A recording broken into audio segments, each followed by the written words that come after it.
Everyone, আজকে আমি এই ভিডিওতে ডিসকাস করতে যাব অটিস্টিক বাচ্চার কিউরিয়াস কতটা সম্ভব আর কিভাবে সম্ভব। আজকালকার দিনে এটা একটা খুব কমন কোশ্চেন প্যারেন্টসদের মধ্যে।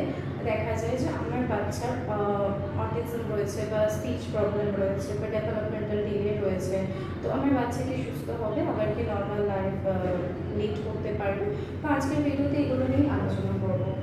তো এগুলো বলতে গেলে আমাকে কিছু পয়েন্টস নিয়ে ডিসকাস করতে হবে, যেখানে আমি এক্সপ্লেন করবো যে কী কী জিনিসগুলো দেখে আমরা এই জিনিসটা বুঝতে পারবো। ফার্স্ট যে পয়েন্টটা সেটা হচ্ছে স্টেজ। তো স্টেজ অর্থাৎ যখন বাচ্চা অ্যাসেসমেন্টে আসছে তখন আমাদের দেখে নিতে হবে বাচ্চার যে প্রবলেমটা রয়েছে সেটা কোথায় রয়েছে, মানে অর্থাৎ মাইল্ড স্টেজে রয়েছে, মডারেট নাকি সিভিয়ার বা খুব মানে সাংঘাতিক স্টেজে রয়েছে, সেটার উপর অবশ্যই ডিপেন্ড করবে। যদি সেটা কম স্টেজে থাকে, কম টাইম লাগবে থেরাপির জন্য। যদি সেটা মডারেট স্টেজে আসে তাহলে কিছু বেশি দিন সময় লাগবে তার থেকে। তো এটা আমাদের দেখে নিতে হবে। সেকেন্ড আসছি এজ। এজ হচ্ছে একটা খুব গুরুত্বপূর্ণ বিষয়, কারণ আমরা সকলেই জানি প্রায় 6 ইয়ার্স অবধি হচ্ছে বাচ্চাদের ডেভেলপমেন্টাল এজ। তো তারপরে যদি কোনো বাচ্চাকে ডায়াগনাইজ করে অটিজম বা স্পিচ ডিলের জন্য নিয়ে আসা হয়, তো সেক্ষেত্রে তার টাইমটা বেশি লাগবে। কারণ 6 বছর 7 বছরের পরে যদি দেখা যায় তার স্পিচটা 1 বছরের বাচ্চার লেভেল ওয়াইজ রয়েছে, সেক্ষেত্রে কিন্তু তার যে গ্যাপ সেটা ফিল হতে অবশ্যই টাইম লাগবে। যদি সেটা 4 বছরের বাচ্চার ক্ষেত্রে ডায়াগনাইজ করে আনা হয়, তো সেক্ষেত্রে সেটা মডারেটলি কম টাইমের মধ্যে ঠিক করা পসিবল হবে। নেক্সট হচ্ছে প্রসেস হচ্ছে আমরা যে থেরাপিটা করাচ্ছি বাচ্চার, সেখানে দেখে নিতে হবে যে সেই প্রসেসটা কী ওয়েতে হচ্ছে। মানে ধরুন আমি বাচ্চাকে ফার্স্টে একটা সেন্টারে নিয়ে গেলাম, সেখানে থেরাপি করানোর পরে আবার আমি একটা অন্য সেন্টারে নিয়ে গেলাম, সেখানে থেরাপি করালাম, ভালো লাগলো না, আবার একটা অন্য সেন্টারে নিয়ে গেলাম। এতে কী হয়, বাচ্চার যে আলটিমেটলি যে ডেভেলপমেন্ট হওয়ার কথা সেটা কিন্তু হচ্ছে না। ঠিক আছে, ইমপ্রুভমেন্টটাও কিছু দেখতে পাবে না, কারণ যখন সেটা স্টার্ট হচ্ছে আপনি সেখান থেকে ছাড়িয়ে অন্য একটা জায়গায় নিয়ে গেলেন। অথবা অনেক প্যারেন্টস এরকম করে যে এখানে আমি ওটি করাবো, ওখানে আমি স্পিচ থেরাপি করাবো।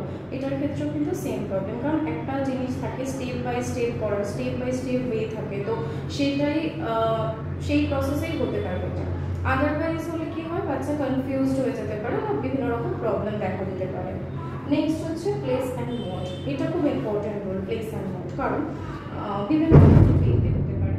যেমন হচ্ছে অফলাইন মোড বা অনলাইন মোড কীভাবে হচ্ছে, ঘরে বসে হচ্ছে নাকি থেরাপি সেন্টারে গিয়ে হচ্ছে, অল্টারনেটিভ হচ্ছে নাকি রেগুলার হচ্ছে। এগুলো কিন্তু একটা খুব গুরুত্বপূর্ণ বিষয়। যদি রেগুলার হয় তো সেক্ষেত্রে চান্সেসটা বেশি থাকে, কারণ অল্টারনেটিভ বেসে হলে যদি সেক্ষেত্রে সিভিয়ার কন্ডিশন থাকে, তো সেক্ষেত্রে অলরেডি একটা গ্যাপ রয়েছে, তো অল্টারনেটিভ হলে সেই গ্যাপটা ফিল হতে অনেকটাই সময় লেগে যেতে পারে। আচ্ছা, অফলাইন মোডে হলে সুবিধা হচ্ছে কি, থেরাপি সেন্টারে এসে সোশ্যালাইজ হতে পারছে, সবার সাথে ইন্টারেক্ট করতে পারছে। বাট অনলাইন মোডে হলে সেই জিনিসটা কিন্তু তুলনামূলকভাবে অনেকটাই কম হয়। নেক্সট আসছি পিওটি এবং সিওটি। পিওটি হচ্ছে প্যারেন্ট ওরিয়েন্টাল থেরাপি, সিওটি হচ্ছে চাইল্ড ওরিয়েন্টাল থেরাপি। পিওটিতে দেখা হয় প্যারেন্টস যখন বাচ্চাকে নিয়ে আসছে তারা কি চায় সেই ওয়াইজ থেরাপিটা হবে। অনেক প্যারেন্টস বলে আমার বাচ্চার ওটির জন্য, আমার বাচ্চা স্পিচ থেরাপির জন্য আসছে, ঠিক আছে। এবার তারপর কিছুদিন পরে তার মনে হলো যে বিহেভিয়ারাল কিছু ইস্যুস হচ্ছে, তো সেক্ষেত্রে আমি ওটির থেকে আমাকে এবার বলা হলো কি আপনি ওর বিহেভিয়ারাল যে প্রবলেমগুলো সেগুলো সলভ করুন। তো সেক্ষেত্রে আবার কী হয়, জিনিসটা চেঞ্জ হলো। তো এরকম প্রবলেম হতে পারে। তো সেক্ষেত্রে বাচ্চা কনফিউজড হয়ে যেতে পারে, আর বিভিন্ন রকম প্রবলেম আসতে পারে। প্যারেন্ট ওরিয়েন্টাল থেরাপিতে প্রবলেমটা এখানেই হয় যে প্যারেন্টস প্রথমেই বললো বাচ্চার স্পিচ থেরাপি করাতে চাই, তো সেক্ষেত্রে বাচ্চার বিহেভিয়ার ইস্যুসগুলোই সলভ হয়নি, আমরা স্পিচ থেরাপিতে স্টার্ট করে দিলাম। তো সেক্ষেত্রে অনেকটাই দেরিতে ডেভেলপমেন্ট হবে বা দেরিতে ইমপ্রুভমেন্ট দেখতে পাবো, ঠিক আছে।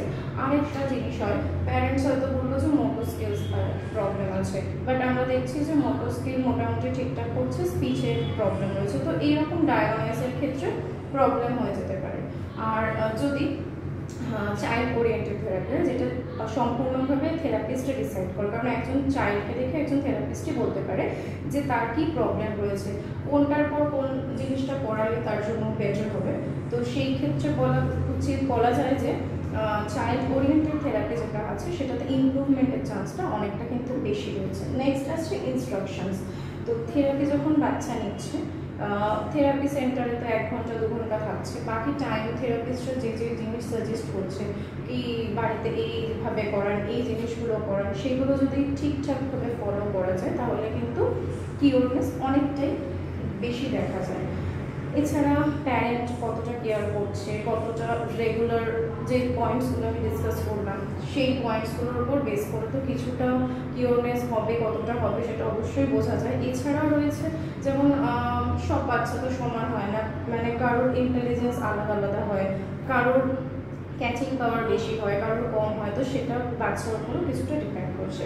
তো আমরা যখন বাচ্চার মানে ডায়াগনোস হচ্ছে যত তাড়াতাড়ি হচ্ছে তখন থেকে যদি থেরাপিটা স্টার্ট করে দিই, ডেভেলপমেন্টাল এজের মধ্যে যদি এগুলো স্টার্ট করি তাহলে কিন্তু কিওরনেস অবশ্যই সম্ভব এবং খুব তাড়াতাড়িভাবে সম্ভব। তো ভিডিওটি দেখার জন্য ধন্যবাদ। ভালো থাকবেন, সুস্থ